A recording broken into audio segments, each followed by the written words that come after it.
Welcome everybody, my name is Mr. Llama, and today I am bringing you a casted game. Why am I being so quiet? Well, it is late at night and Mrs. Llama is oversleeping in her bed right now, so I am trying to not wake her, though I know she will still probably get upset with this. But today I am going to be bringing you TVT. This is between TSLPolt, who hasn't really been doing too much for the last couple months.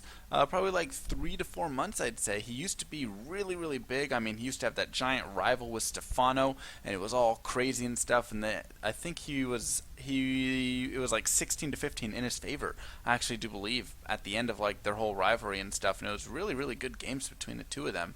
And then Polt just kind of fell off from there. But anyways, enough about him. We are going to see him playing against MillForGG, teammate, or former teammate I should say, of Stefano's on Team Millennium, and MillForGG has just been doing so well at DreamHack Valencia. He actually, and we'll talk about this later, but at DreamHack Valencia he finished second place to Tasia, lost 3-2, and I do not remember this, but I want to say that he was up 2-0 and Tasia came back to win 3-2. I want to say that, may not be true, but I feel like I read that somewhere. So MillForGG is going to be opening up with a gas first right here. And actually, wow, so is Polt. So both players going for the early gas, trying to be a little bit sneaky right there. And by sneaky, I mean this means you are going for some sort of early pressure. You're doing some sort of early aggression. Is it going to be Reapers? Possibly. Look where his barracks is positioned right here, so he can get a tech lab and have the fastest path over to his opponent. Is it going to be, you know, early Cloak Banshee maybe? I mean, you cannot tell by at this current moment, but getting that really fast gas is just so crazy. It's going to mean he can get an instant factory, as well as that tech lab right there when this finishes up. So we'll see exactly what both players are going to do with this. And what are we going to get? We're going to get the instant factory and a tech lab or anything? Nope. Nothing of that sort. So both players just going for the immediate factory, going to be making Marines at this point. And of course, I would imagine this means they're going to be teching up to Starport as well. Here we can see Polt grabbing his second gas, so that for sure says Starport to me. It could be going for Cloak Banshees at this point, as that's very early second gas, especially when you go for gas first right there. He really wants to get a lot of gas mined. Well, over here, MillForGG is still simply on this one gas. So here we see he's actually, yes, going to begin the tech lab on the barracks. He just wanted to get a Marine out first to deny scouting, the SCV coming in, anything like that. Of course, always a smart move. And now, with perfect timing, it will be able to switch over the factory to that tech lab so he can start going for some early tanks, possibly, and going, so no, Hellions actually, Blue Flame Hellions. And does he have a Starport going up, is the question.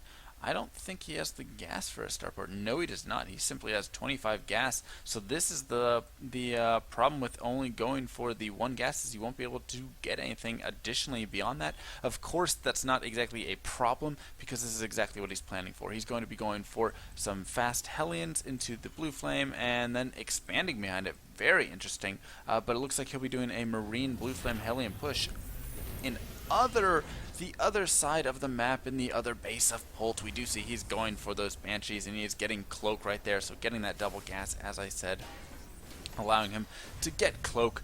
And he will be pushing over, and the problem is MillForGG is so starved on anything to deal with Cloak Banshees. Look at this. He has nothing for Banshees except one Marine. He's not making additional Marines. He's simply spending all of his money on these Hellions right here. Now he's adding a reactor on to this barracks, and so he's just going to have so much time here where he has no anti-air detection. A Banshee's already halfway done, and if the Banshee gets over here, he can just simply kill off the Marine and then just head over here and kill off anything that comes out. He'll have to wait until he can get a Viking out, something like that. I'm not exactly sure what he's going to be doing with his Starport at this point. Is he going to be going for a dropship so he can go for 4 Hellion drop, Blue Flame drop? Very possible. And no, instead he's just going to get a Viking and keep it out there for the Banshee. So that could actually work very well in his favor, of course. And here he's going to see that the Marine is out there, and he's going to see the Banshee coming over. So now he knows, hey, you know what? I can make some Marines. I can make, or actually not even making Marines. Ballsy, man. He's simply going to stick with his one Viking right here. And the Banshee's going to get in, and the Viking will be able to do some damage until that Cloak finishes. He does not have an engineering base, so he can't do anything against that.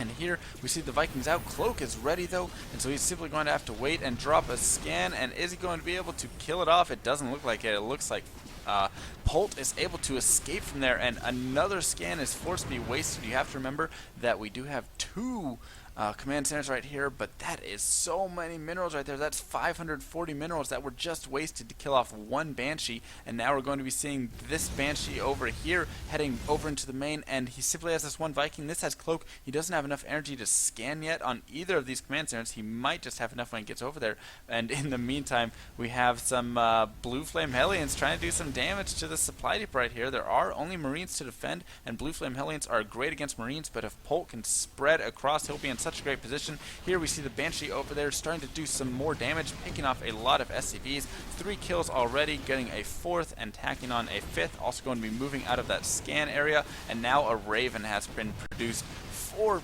MillForGG, which is exactly what he needs. How many kills though? 9 kills on that Banshee, and these Hellions were unable to really do any economic damage whatsoever. So if we look at the worker count, 26 to 18, you do have to remember that MillForGG does have 2 command centers though, so this will allow him to of course catch up in that SCV count and double mule when necessary. And it looks like we're going to see MillForGG just start going for a push with this Raven and this Viking. This will make it extremely strong. You have to remember that there's only really Marines over here for these Blue Flame Hellions, but the tanks, of course, that have been added in by Polt are going to help him out. That will be additional damage and just really tank ability against all of these Blue Flame Hellions. Look how many Blue Flame Hellions he's made, and surprisingly, he's yet to take his expansion. There we go. Now he's going to be moving the command center over right as I say that, and it looks like Polt is going to be gearing up for a very strong push because, hey, look at this. Oh wait, just kidding. He does have a command center. I was looking around, I was like, where's his extra command center? This is looking very all into me. No, it's actually not. It looks like he's just going to be securing his ramp out here, and then he of course can go and take his command center. So silly me, he is not going for an all-in, but he is going for a timing attack with a lot of Marines and 3 tanks, and of course this Banshee right here. And it's basically going to come down to, can these Blue Flame Hellions get a lot of shots off, or will the tanks be able to do some serious damage? It looks like one Hellion goes down for free right there to that Banshee, and the tanks are really going to be the meat of this, or the shield, meaty shield. Yeah, we'll go ahead and say that. The meaty shielding, he needs to be careful not to lose Vikings right here. It's going to be very close. It comes down to some micro. Tanks able to do a lot of damage though to these Hellions, which of course are these light units, and the tanks are armored units. Are they armored or are they light? No, they are not armored, just kidding. But they are very light in nature. And so here we're going to see now that TSLPolt is pushing forward, and oh no, the tanks leave the Marines as the Marines get caught trying to attack against all these Blue Flame Hellions, and very nice splitting right there by Polt. So amazingly done. I was so scared. That is one tactic that you actually will see a lot by players, is they'll send a barracks out or a factory out or something in front so that all of the units that can attack the air will attack it, while the tanks will run forward, and then you can kind of pick off tanks or pick off the Marines in the back, whatever it is. And I am really loving the position for Polt here. He's forced this expansion to once again go back into his opponent's base. He really doesn't have too much. MillForGG is still just sticking on all of these Blue Flame Hellions, and now we have siege up, so Polt can start pushing forward right here, and this is going to be extremely difficult for MillForGG to defend. The tanks can now start to slowly work their way up if they wish. Here comes the 4th tank, so he's going to move his way up to the high ground. Some Blue Flame Hellions going to try and do some damage. They are not going to be very successful against all of those tanks just blowing away at their life so quickly. And now the Marines can start heading over to the SCV line. This is looking very bad for MillForGG. He's got some Hellions that he can kind of flank with from behind, but you have to remember he's going up against tanks, so they're just going to get absolutely obliterated. He comes in with a surround, pulls all of his SCVs, all of his units. He's able to do some decent damage, and it looks like he's going to be able to possibly clean this up, but at what cost? He has lost so many units right there. He's lost so many SCVs. He's already behind 20 workers. He's behind in the army supply as well, just a little bit. Actually, just kidding. He is even or ahead in army supply, but you know, being behind 20 workers is not going to be good for him. And you have to also remember that with the production that we see out of Polt right now. He's just going to be in such a great position. He's got 5 barracks right there, a starport, and the factory that's going to be producing, and now he's going to start moving out with this force, and with the Marauders added in, that's going to make it even more difficult for these Hellions to do any damage. And what really does 4GG have? He just has all of these Hellions, a couple tanks, a couple Vikings, and a Raven. I don't know if that's really going to be enough to deal with this force right here. The Marauders going to be able to take care of a lot of that army, all of that mech army, really just going to take so much extra damage. And here we see that Polt's going to be moving in now. Is he going to be able to get the siege up? It looks like he will, so he's going to be able to siege right there. Stim has finished right here for Polt. Polt's going to start pushing forward. He picks off the tanks, and there is really not too much left that 4GG can do. It looks like this might be his end, as all of these units of Polt are going to be pushing forward, just taking out everything right here of 4GG, and 4GG is left with this expansion. That's all he can do is GG out of the game, as he has no army. And Polt, amazingly, going to take that game in just such convincing style right there. And I love how he was able to, I mean, it helped that he got the build order win. You know, 4GG was going for the Blue Flame Hellions, and he really committed to Blue Flame Hellions, like a lot of Blue Flame Hellions. And unfortunately, Polt was going for Cloak Banshee, and the Cloak Banshee got over just in time, was able to pick off a lot of SCVs, 9 on that last one. I think he had like 5 or 6 on the first one. We can actually that won't show it because that shows the Marines and stuff. But just amazing play, and then he secured a nice expansion, went up, built up for a beautiful Marine tank push right there, and that was really the key, was him able to micro that and get that set up right down here for that positioning, that he could then just obliterate so much of 4GG's army and all of those SCVs. So really well done by TSLPolt. My name is Mr. Llama. I hope you guys enjoyed this cast, and I will see you guys next time.